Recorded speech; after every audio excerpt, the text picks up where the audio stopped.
Parenthood is a time of so much change for you and your baby. A little reliable information can go a long way towards making this new life a good life. I'm Jessica Rolfe, and this is My New Life, a Lovevery podcast. While the science aligns on what's healthy for a baby's brain development, when it comes to how to care for our babies, there's a seemingly endless supply of competing perspectives.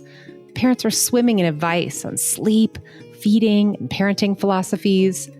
In this season of the podcast, we aim to provide a variety of curated perspectives so you can make informed choices for your family.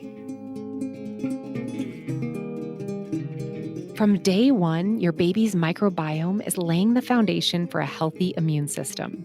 Some people even say the immune system is like the body's second brain.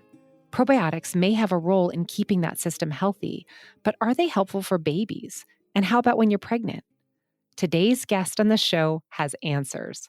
Her new book, publishing in September, is called The Baby and the Biome.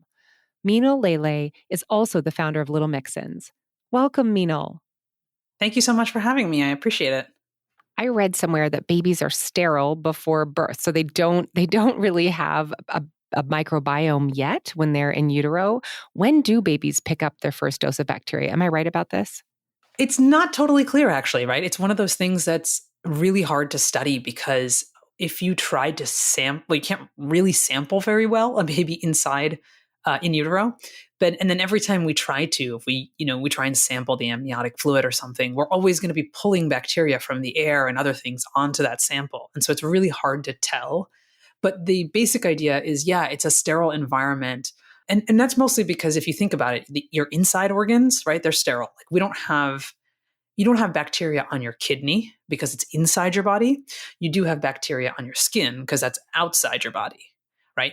At the same time, there is a ton of bacteria in the urogenital tract and in the vagina, right? So then a baby in that sense is still somewhat interacting with the mom's bacteria because that bacteria that's in the vaginal tract can get up the uterus basically and affect how the baby's developing in utero. So it's kind of complicated, but for the right way to think of it is, I believe, is that the baby is kept somewhat sterile and yet they're still being influenced by the mom's bacteria. That's so interesting. And then what about the process of birth, whether it's C-section or vaginal birth? What happens with this bacterial environment at birth for the baby? When you're born, you're immediately exposed to your mom's bacteria. And if you think about it, the vagina sort of like expands and like a glove, right? Like it completely covers the baby as it's on its way out. And so the baby's getting completely smushed, right, in their mother's bacteria. And in fact, they say it's on purpose that the babies are born facing backwards and that most women defecate a little bit while they're pushing. And the baby's supposed to eat a little bit.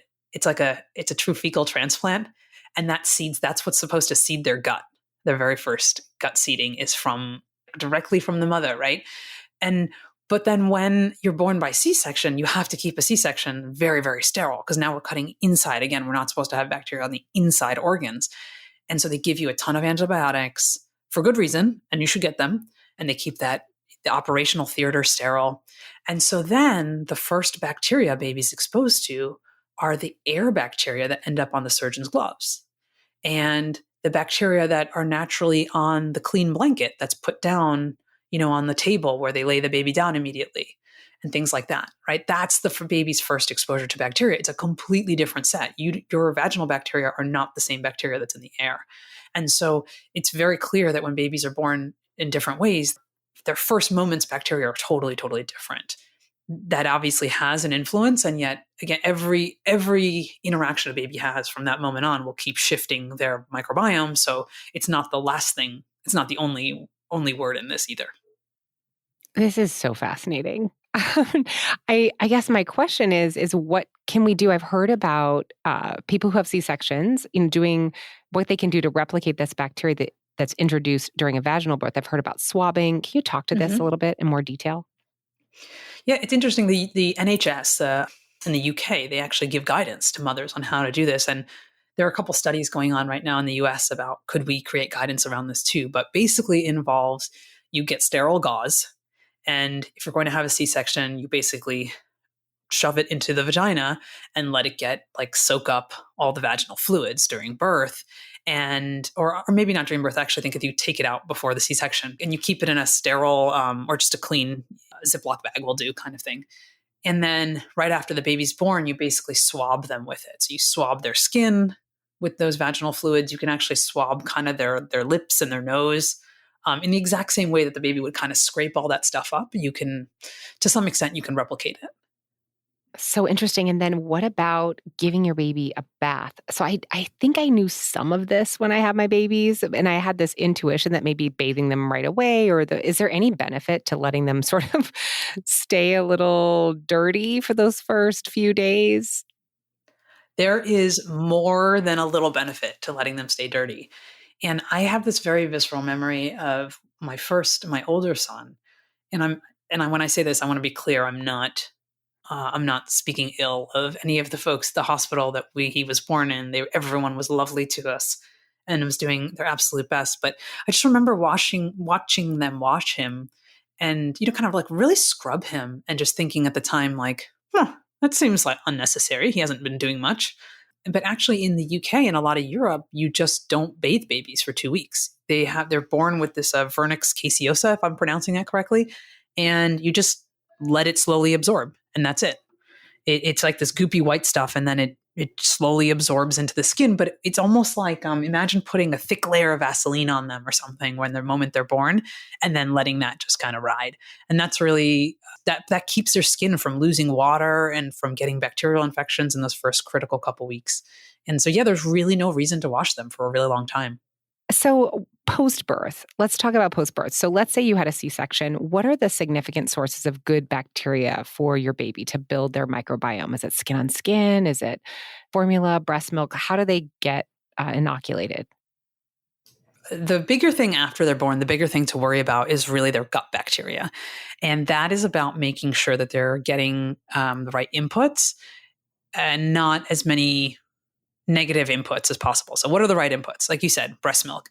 If you're giving them formula, I think a probiotic supplementation can be really helpful, even if they're drinking breast milk. Unfortunately, today, because of our moms, like those of us who are breastfeeding, or I was a few years ago, the breast milk we're giving our babies is fundamentally different than it was maybe even a generation ago. So, a probiotic supplementation could be useful, and we can talk specifically because it's not, that's like saying take vitamins, which is not particularly useful advice. It matters which probiotics, which bacteria. So you definitely want your baby to be drinking breast milk or formula, getting in there, getting that stuff in their diet. The big thing really to think about in those first 6 months, though, is the opposite, which is try to limit their exposure to antibiotics. And now I don't mean, to be very clear, antibiotics should be used when they are necessary. The key is to try and prevent the need for the antibiotics. So to the extent that you are not smoking in the house, something that causes ear infections, you're feeding your baby their bottle lying down on their back, that can cause the milk to wash back up and again, cause an ear infection. Even for most ear infections the baby gets, is really about talking to the doctor and saying, hey, is this one that would just maybe go away on its own? And could we try giving it a couple days and not using the antibiotics? Those sorts of things are actually more protective of the baby's microbiome than anything, is, not wiping it out. First of all, I have a couple double click questions on this. One is, what kind of probiotics do you recommend for mixing into formula, or how would you mix that into a infant's diet if you're breastfeeding and not pumping? So that's my first question. Okay. Yeah. So which probiotics make sense in early infancy? So there's two that have good data. B. infantis. B. infantis is a bacteria that has been proven to help a lot of babies in early infancy. And so that specific strain for babies you can look for, they sell it. And for a baby who is breastfeeding, it doesn't take a lot. So it can be like a couple drops that are just like you give them vitamin D. You can put like a couple drops on the nipple and then the baby can drink it. Actually, you can just kind of squeeze it into their mouth from the dropper. Or if they're formula feeding, you can put it in a bottle. The other bacteria that has actual clinical data behind it is L-rhamnosus. And L-rhamnosus, when taken by mother in the last trimester of her pregnancy, and then by mom and or baby during the first 6 months, has been shown to cut the risk of eczema by up to 50%. So those are Wow. the only two that really have good clinical data behind them. That doesn't mean those are the only useful ones. We can only answer these questions kind of one clinical study at a time. That's great. So you're saying that when you're pregnant, you should take L-rhamnosus, and there's, in some kind of probiotic, especially in the last trimester. And then when you're breastfeeding, take these probiotics yourself. It will transfer into your breast milk. Yes, it transfers into the breast milk, and babies can take it too. Actually, they found some of the strongest effect when both mom and baby were taking it, but either one taking it is also quite helpful. Great. And so you can drop it in their mouths as newborns, and it's safe. And then as they grow, so they start, let's imagine that they're starting to eat solid foods. What should we continue to do as far as supplementing with probiotics? After a baby has started solid foods, there's less data around how much probiotics help. And I think that a lot of this has to do with the fact that it's a lot harder to study the benefits of probiotics once someone's eating.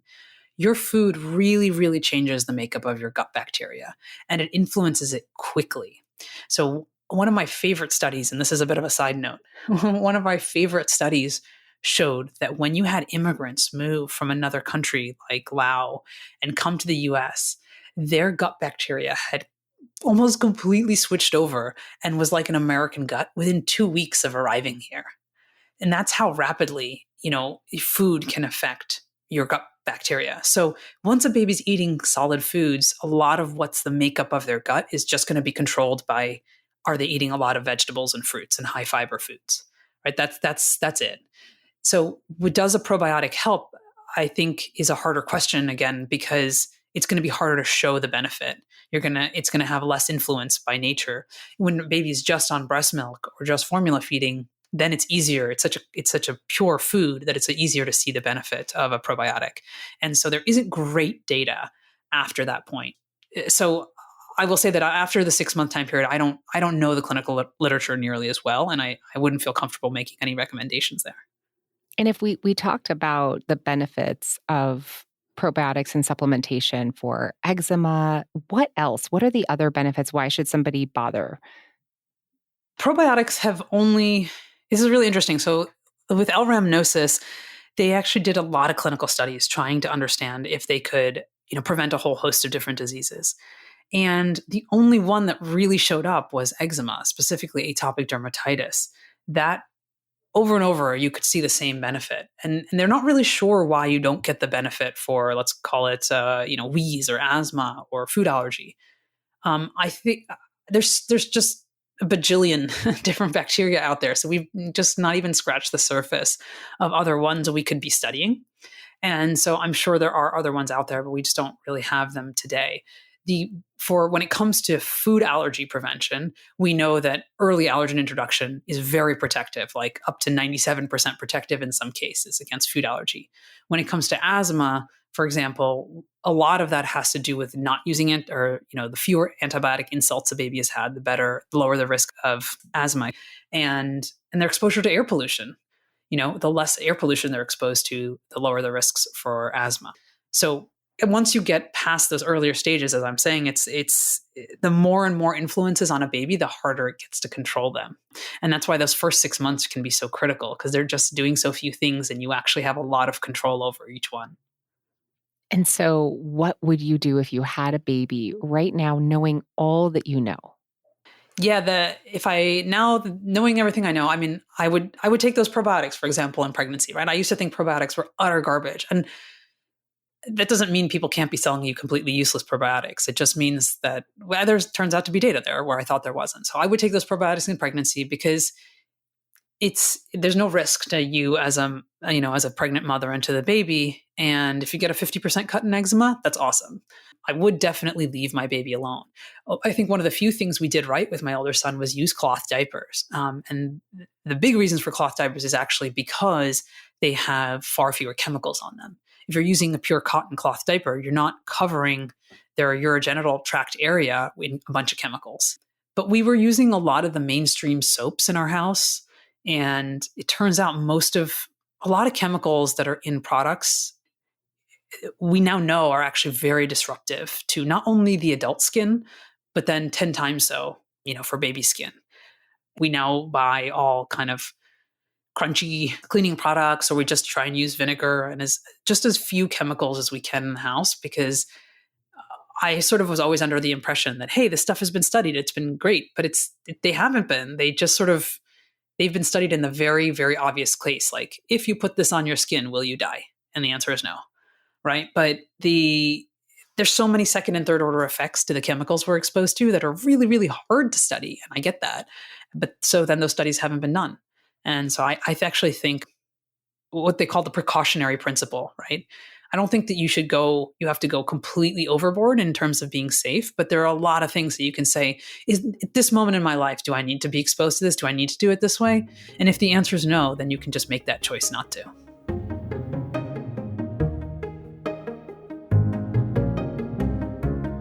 Introducing solid foods in a way that's safe, promotes self-feeding, and delivers the best nutrients can be hard to do. It's so much easier with expert advice, a plan, and a printed guide to get everyone on the same page. The Food Before One course pack gives you everything you need to tap into the benefits of baby-led weaning, starting with purees. Set your child up for lifelong healthy eating habits and have fun doing it. Visit lovevery.com today to start the Food Before One course pack and see all the course packs we offer.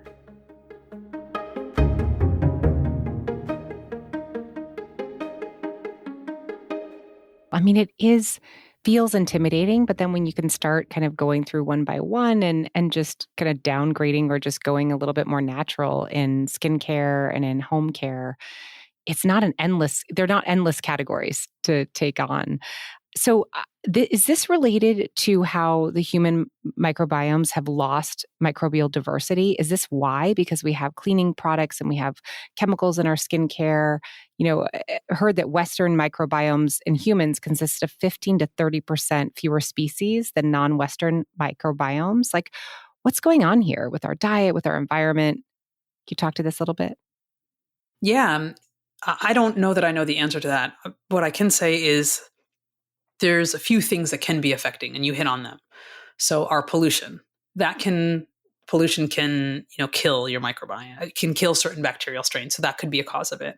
2 is our diet. Our diets are significantly more restricted than they have historically been. So typically you would eat a lot of different kinds of foods.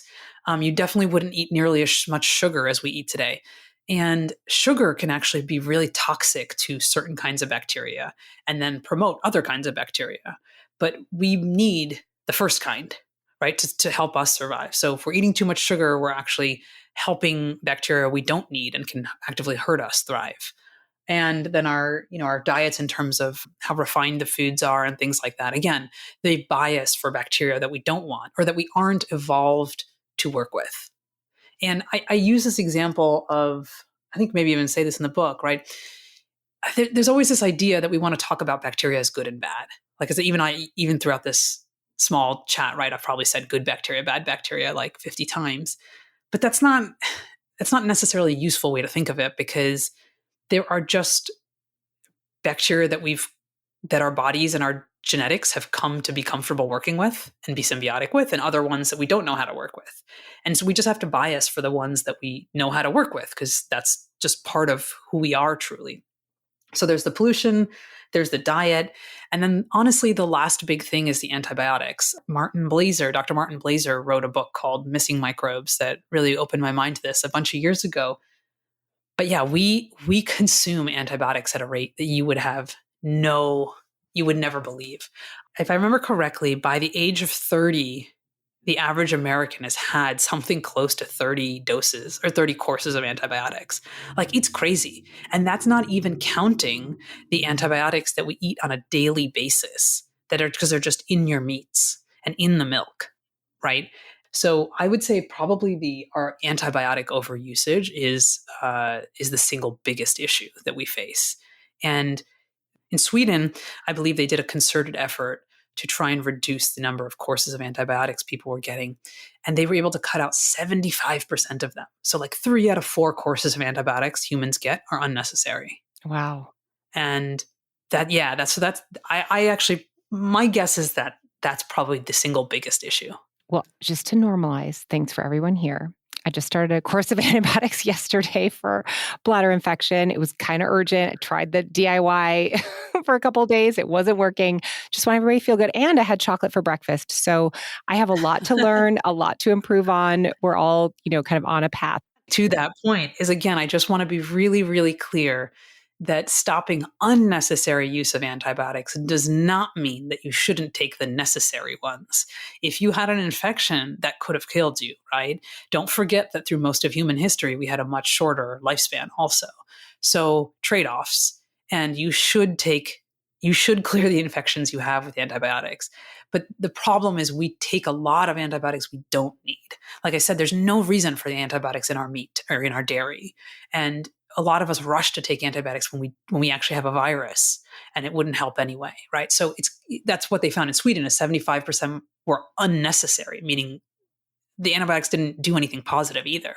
But when you're sick and you have a bacterial infection, you got to take the antibiotics. You can't risk the death that can come on the other side. Yeah. Well, thank you. My mom's voice was in my ear when when I was kind of prolonging this infection. It has been fascinating talking to you today. It's been such a pleasure. Thank you so much for sharing all this wisdom. Yeah, thank you so much for having me. It's really awesome to chat with you. Here are some of my takeaways from the conversation with Meenal. Takeaway number 1. The bacteria that lives in the mother's birth canal plays a role in seeding the baby's gut. Babies born by C-section can be swabbed in the same fluids to achieve a similar exposure to bacteria. The NHS in the UK actually gives guidance to mothers on how to do this. Takeaway number 2. The white coating that covers newborn babies is the vernix caseosa and helps to protect the baby's skin during those first few days outside of the womb. There's no need to wash off this protective coating from your newborn. It will eventually be absorbed. In the UK and much of Europe, the recommendation is to wait 2 weeks before bathing a newborn. Takeaway number 3. In early infancy, the focus should be about getting the right inputs. You might consider supplementing breast milk and formula with a probiotic. Meenal recommends taking L-rhamnosus during pregnancy and giving it to the baby after birth. B. infantis is the other probiotic that has been proven to help babies in early infancy. Takeaway number 4. Once a baby is eating solid foods, the makeup of their gut is going to be most influenced by the fruits and vegetables and other high-fiber foods they are consuming. There isn't great data to suggest that probiotics do much after the 6-month mark. Takeaway number 5. Check the chemicals in the soaps and other products you are using while pregnant and on your baby. Some can disrupt healthy bacterial growth. Pollution, diet, and antibiotics are 3 areas to examine when trying to enhance our own microbiome and that of our children. Learn about how your baby's brain is developing during those first 1,000 days on the Lovevery blog at lovevery.com. You've been listening to My New Life. If you think this episode might be helpful to a fellow parent, please share. And if you'd like to learn more about the topics discussed in today's show, head over to lovevery.com. That's LOVEVERY.com. I'm Jessica Rolfe. Thanks for listening.